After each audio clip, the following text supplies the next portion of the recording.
معزز سامعین گرامی قدر، ملک میں گزشتہ دنوں میں جو ایک بہت بڑا واقعہ پیش آیا اور جس کے حوالے سے سوشل میڈیا پہ پھر نئی بحث شروع ہوگی۔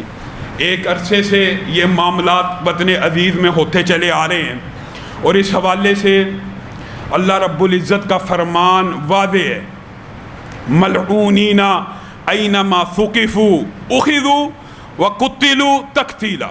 توہین رسالت کرنے والا جہاں پہ ریاست پائے گی اس کی گردن کو اس کے تن سے جدا کر دیا جائے گا۔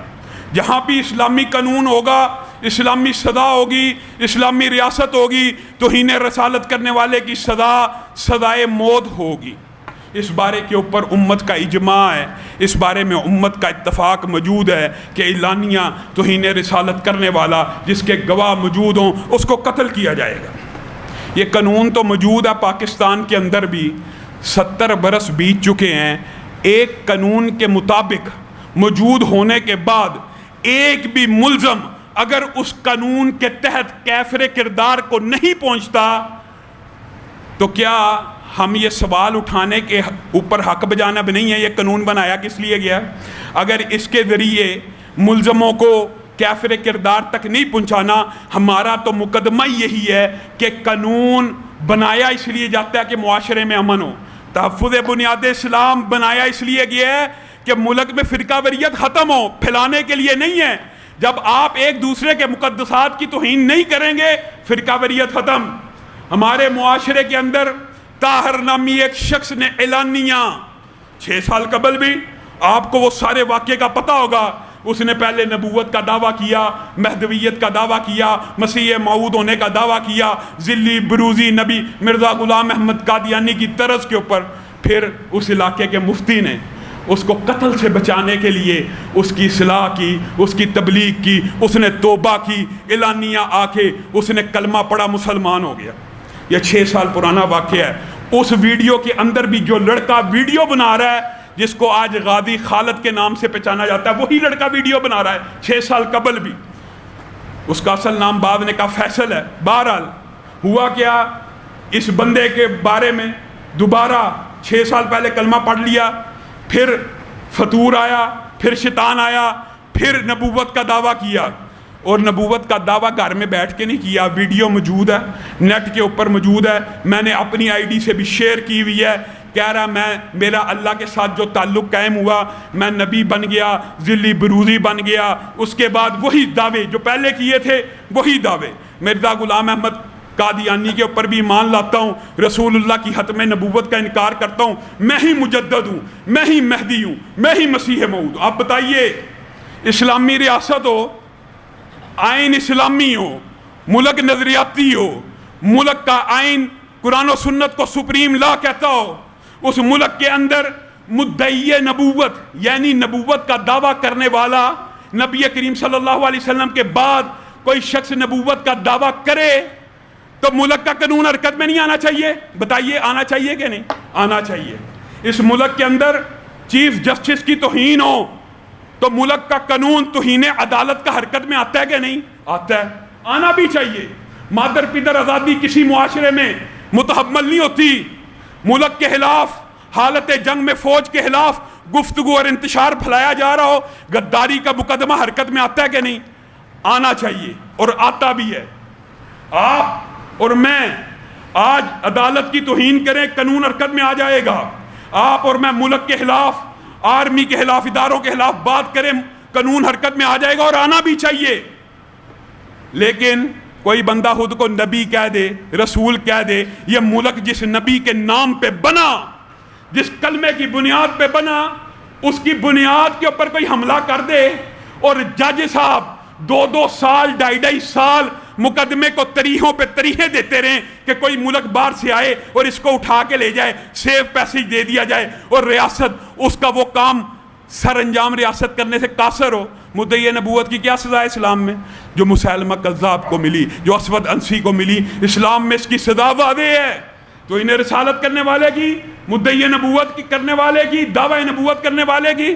اب ایک ریاست چاہیے تو یہ کہ عدالت، ایک تھا آسیہ کا کیس، یہ فلاں گواہ تھا فلاں، اس میں بھی جھوٹ بول کر اس کو فرار کروایا گیا.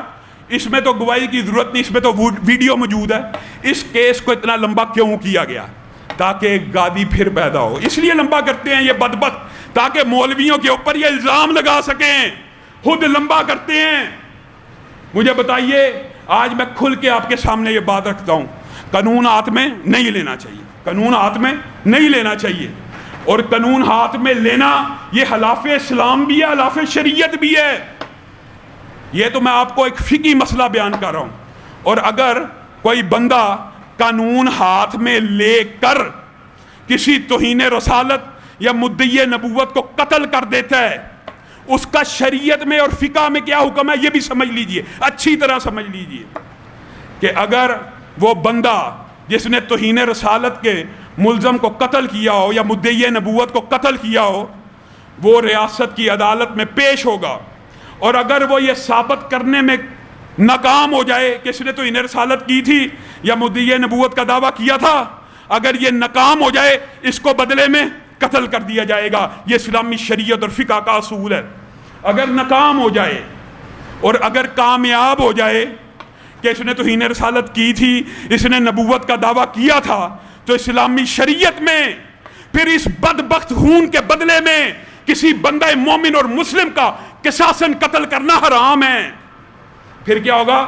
پھر عدالت, ریاست تعذیراً حدن نہیں, قصاصاً نہیں, تعذیراً یہ فیصلہ کر سکتی ہے کہ اس بندے نے یہ قانون ہاتھ میں کیوں لیا, اس کو نہیں تھا لینا چاہیے, اس کو اتنے عرصے کی سزا مل جائے. یہ جائز ہے, یہ جائز ہے. لیکن میں آپ کے سامنے اور لبرل مافیا کے سامنے اور ملحد مافیا کے سامنے اور قانون جاننے والوں کے سامنے ایک دوسرا زاویہ پیش کرنا چاہتا ہوں. ایمانداری سے, غیر متعصبانہ انداز میں ہو, آپ فیصلہ کیجئے. ہم نے فقہ کا مسئلہ بتا دیا, بخیلی نہیں دکھائی. قانون ہاتھ میں لینا جائز نہیں ہے, شریعت کے بھی خلاف ہے, اسلام کے بھی خلاف ہے. بالفرض ہاتھ میں لے لیا اور وہ ثابت کرنے میں ناکام ہو گیا, قصاصاً قتل کیا جائے گا. کامیاب ہو گیا, قصاصاً قتل نہیں کیا جا سکتا, تعزیراً سزا ملے گی. اسلامی فقہ کا اصول بتا دیا. لیکن ایک اور اینگل آپ کے سامنے رکھنا چاہتا ہوں, ایمانداری سے, غیر متعصبانہ انداز میں آپ فیصلہ کیجئے. آپ روڈ کے اوپر جا رہے ہیں, ایک ڈاکو ایک فیملی کی عزت لوٹ رہا ہے, آپ اس ڈاکو کے خلاف گاڑی اس کے اوپر چڑھا دیں, اس کو پکڑ لیں, اس کو روکیں. اس ریاست میں نہیں, پوری دنیا کی ریاستیں جمع ہو جائیں, اس بندے کو اعزازات سے نوازیں گی کہ اس نے قانون شکنی کرنے والے کو روکا اور معاون ثابت ہوا. آپ بات سمجھ رہے ہیں کہ ایک ڈاکو ڈکیتی کر رہا ہو, ایک قاتل قتل کر رہا ہو, اگر آپ اس کو روکیں گے, پولیس بھی آپ کو پھول پہنائے گی, ریاست بھی آپ کو ہار پہنائے گی. لیکن ایک رسول اللہ کی ذات ہی ایسی ہے کہ جن کی توہین کر دی جائے, اور اگر ملزم اس کو قرار واقعی سزا جو ریاست نے دینی تھی وہ دے دے, تو کہا جائے ممتاز قادری کو سب سے پہلے پھانسی پہ لگا دو. اب وبیلا مچایا جا رہا ہے, غازی خالد یا غازی فیصل جو بھی نام ہے, اس کو سب سے پہلے پھانسی پہ لگایا جائے. اور دنیا کا کوئی دستور ہوتا, اللہ کی قسم اس کو پھولوں کے ہار پہنائے جاتے, اس کا استقبال کیا جاتا. نہیں, ہم افراتفری انتشار نہیں پھیلانا چاہتے, صرف آپ کے سامنے ایک زاویہ, ایک نقطہ نظر رکھ رہے ہیں کہ آپ جو قانون بنا چکے ہیں اللہ کے لیے, اگر کوئی دعوی نبوت کر دے, کوئی توہین رسالت کر دے, تو آپ کے عدالت کے قاضی فیصلہ کیا کریں, تاکہ اس طرح کے غازی پیدا نہ ہوں. ہم خود نہیں چاہتے کہ یہ لوگ, یہ نوجوان مشتاق لوگ کے قانون اپنے ہاتھ میں نہ لیں. ہم خود یہ چاہتے ہیں کہ قانون ہاتھ میں نہ لیں, لیکن ان کو یہ ساری کا سارا ہاتھ لینے کے اندر مجبور آپ لوگ کرتے ہیں. انہوں نے دیکھا ہے, آپ نے توہین رسالت کی ملزمہ آسیہ ملعونہ کو رہا کیا, آپ نے عبدالشکور قادیانی کو رہا کیا. آپ ہر ملزم کو اس وقت تک عدالتوں میں پینڈنگ رکھتے ہیں کیس, جب تک باہر سے کوئی این جی او نہ آ جائے, جب تک باہر سے کوئی پناہ کا لیٹر نہ آ جائے. جب اب تکلیف ہو رہی ہے, قادیانیوں نے بھی بیان دے دیا ہمارا بندہ ہے, بڑے سرکار نے بھی بیان دے دیا ہمارا شہری ہے. افسوس ہے, افسوس ہے.